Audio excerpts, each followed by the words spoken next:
তো অনেক দিন হয়ে গেছে আমি কোনো ব্লগ ছাড়িনি, তো তোমাদেরকে বলাই হয়ে ওঠেনি কেন ছাড়িনি। এই যে আজ হলো জ্যাঠার কাজ, তাই আমি কিন্তু ভিডিওটা করে রেখেছিলাম অনেক দিন আগেই, তো ছেড়ে হয়ে ওঠা সম্ভব হয়নি। তোমরা বুঝতেই পারছো, এটা হলো আমার জেঠু।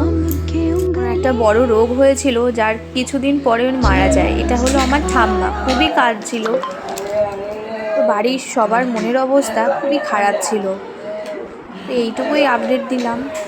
এইভাবে যে আমাদের সবার মধ্যেখান থেকে যে জেঠু যে চলে যাবে, জেঠু কিন্তু ভালো হয়ে উঠেছিল, কিন্তু তারপরে আর শরীরে আর ধকলটা নিতে পারলো না, তাই সবাইকে ছেড়ে চলে গেছে আমার জেঠু না ফেরার দেশে, আর আসবে না সেখান থেকে। আর আমার জেঠু কিন্তু সবসময় বলতো, তুই কখনো ব্লগ ভিডিও করা ছাড়বি না, করে যাবি। আমার জেঠু কিন্তু সবসময় টিভিতে আমার ব্লগ ভিডিওগুলো দেখতো। তো আর কে দেখবে জানি না, তো লাস্ট এই ভিডিওটাই আমি করে তোমাদেরকে ছাড়লাম। আর জানি না এরপরে আর কবে ভিডিও দিতে পারবো।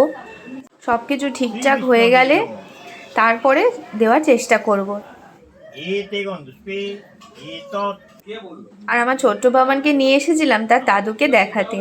সে তো খুবই ছোট, ও তো কিছুই বুঝছিল না। এটাই বলবো, জেঠু তুমি যেখানে গেছো সেখানে খুব ভালো থেকো তুমি।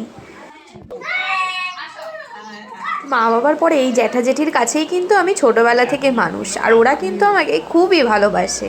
জ্যাঠা কিন্তু আমাকে ছোটবেলা থেকে বাবা বলে ডাকতো, আর কিন্তু বাবা বলে ডাকবে না আমায় আজ থেকে।